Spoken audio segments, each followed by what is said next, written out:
अगर आप board exam UP board exam 2025 देने वाले हैं ना, अगर आप यूपी बोर्ड एग्जाम 2025 देने वाले हैं तो आज की इस वीडियो को आपको क्या करना है, लास्ट तक देखना है। अगर आप लास्ट तक देखेंगे तो आज की इस वीडियो में एक इम्पोर्टेंट टॉपिक क्लास 10th के लिए अलंकार बताने वाला हूँ। ये मोस्ट इम्पोर्टेंट टॉपिक है, ट्रस्ट मी, ये 100% आएगा ही परीक्षा में। इनमें से ही जो क्वेश्चन है वो बनेंगे। अलंकार जो मैं बताने वाला हूँ इनमें से ही परीक्षा में आपके 100% क्वेश्चन जो हैं वो बनने वाले हैं बोर्ड एग्जाम 2025 में। अगर आप हिंदी का पेपर देने वाले हैं, क्लास 10th में है, तो अलंकार जो है वो हर साल बोर्ड परीक्षा में पूछा ही जाता है।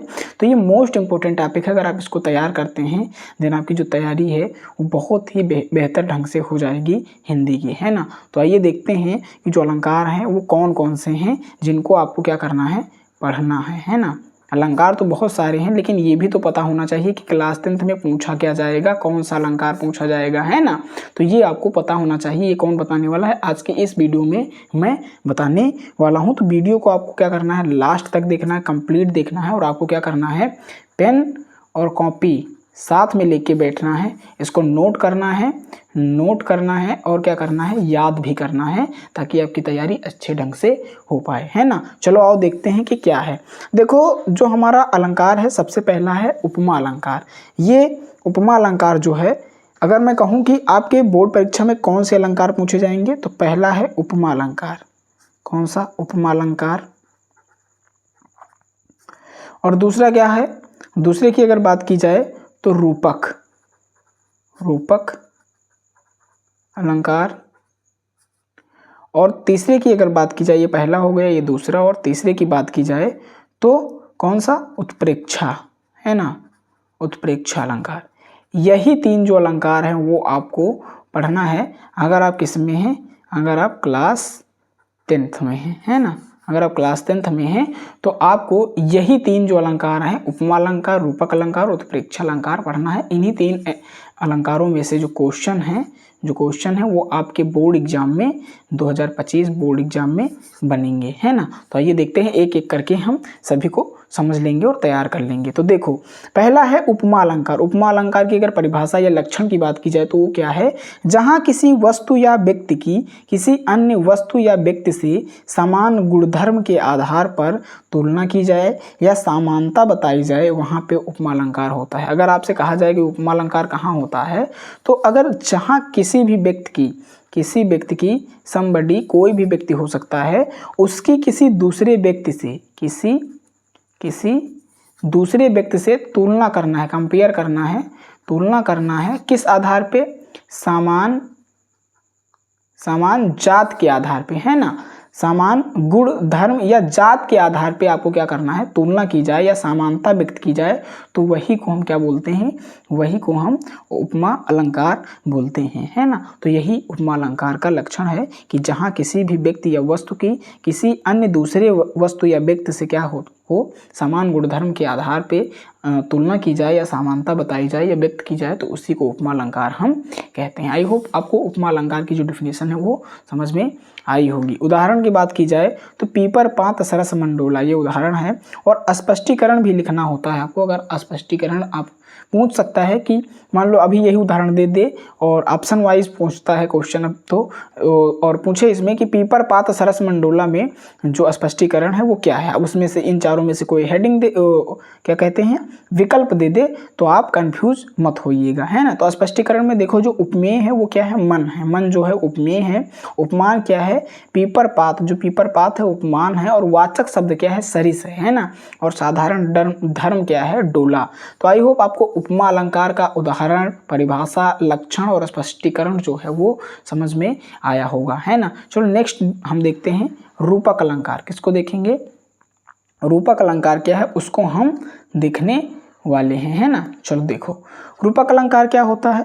रूपक अलंकार में जहां उपमेय में उपमान का भेद रहित आरोप किया जाए, है ना, नहीं समझे, जहां उपमेय में उपमान का भेद रहित आरोप किया जाए अर्थात उपमेय और उपमान में अभिन्नता प्रकट की जाए, भिन्नता प्रकट की जाए, तो वो क्या होता है, रूपक अलंकार होता है। ये लक्षण है किसका, रूपक अलंकार का, है ना। तो इसका अगर उदाहरण की बात की जाए तो देखो, मुख चंद्र तुम्हारा देख सखी, मन सागर मेरा लहराता, है ना। तो ये किसका एग्जाम्पल है, रूपक अलंकार का। अगर स्पष्टीकरण की बात की जाए तो ये यहाँ पे आप देख सकते हैं कि यहाँ पे क्या हुआ, यहाँ मुख उपमेय है, चंद्र उपमान है का, तथा मन जो है वो उपमेय है और सागर जो है उपमान है ना, का भेद ना करके एक रूपता बताई गई है, अतः क्या हो रहा है, यहाँ रूपक अलंकार हो रहा है ना, रूपक अलंकार है ना। एग्जाम्पल की बात की जाए तो एग्जाम्पल में आप क्या लिख सकते हैं, मुख चंद्र तुम्हारा देख सके, मन सागर तेरा लहराता है। बहुत ही मोस्ट इंपॉर्टेंट अलंकार है, इनमें से क्वेश्चन बनना ही बनना है ना।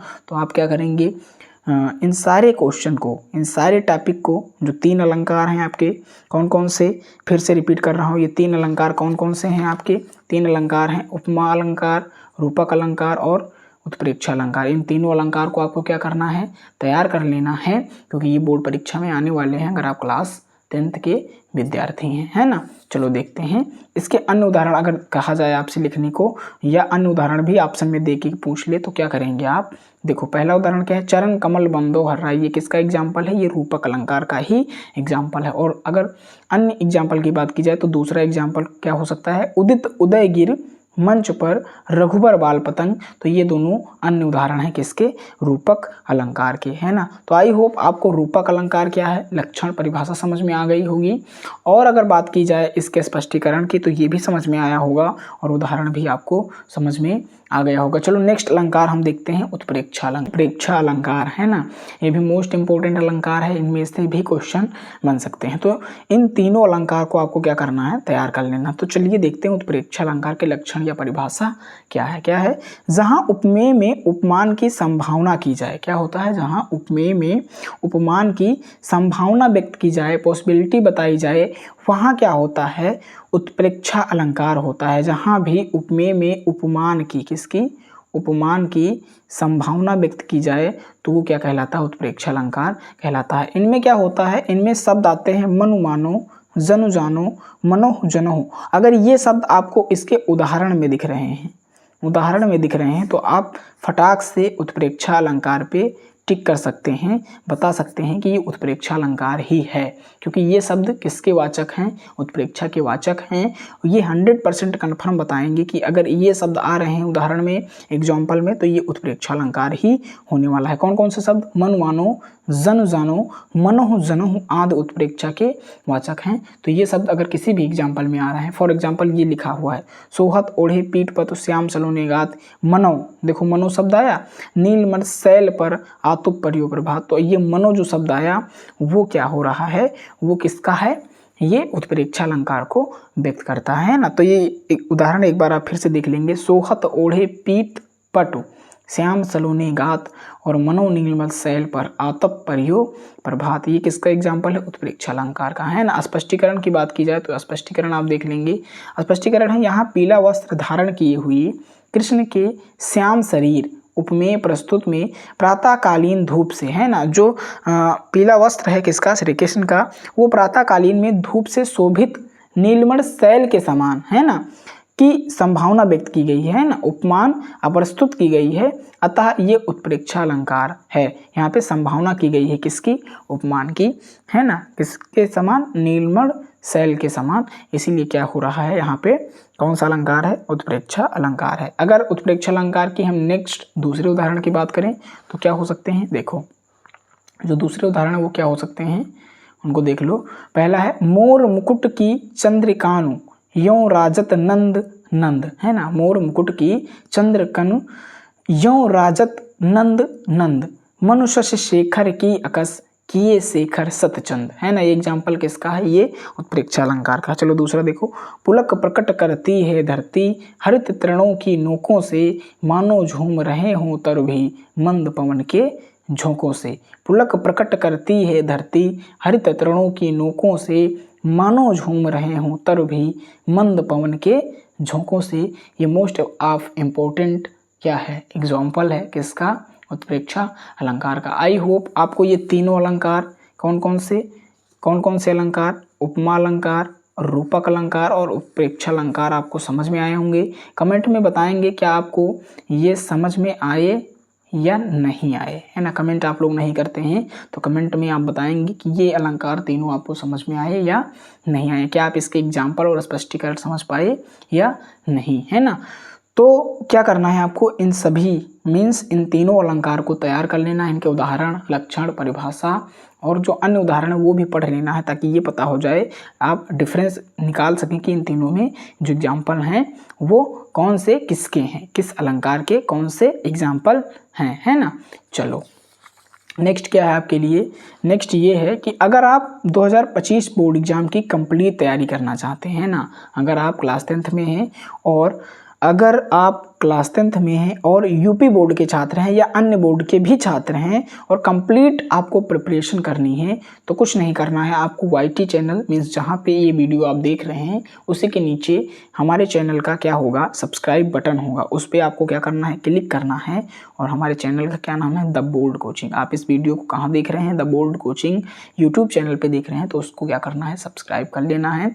बेल आइकन को प्रेस करके घंटी पे दबा देना है। इससे क्या होगा, नोटिफिकेशन आपके पास पहुंच जाएगा जब भी मैं कोई नई वीडियो अपलोड करूंगा। अगर आप इंस्टाग्राम यूजर हैं, फॉलोअर्स कुशांक सर को फॉलो कर लेंगे। वहां पे पोस्ट, रील्स और ट्रिक, बोर्ड एग्जाम से रिलेटेड जो भी जानकारी है उसके लिए आप क्या कर सकते हैं, कुशांक सर को फॉलो करेंगे तो वहाँ पे अपडेट मिलती रहती हैं, है ना। तो फिर मिलते हैं नेक्स्ट वीडियो में। कमेंट में बताएंगे आपको ये वीडियो कैसे लगी, क्या ये यूजफुल है आपके बोर्ड एग्ज़ाम 2025 के लिए या नहीं। तो फिर मिलते हैं नेक्स्ट वीडियो में, तब तक आप क्या करें, अच्छे से अपनी तैयारी करते रहें।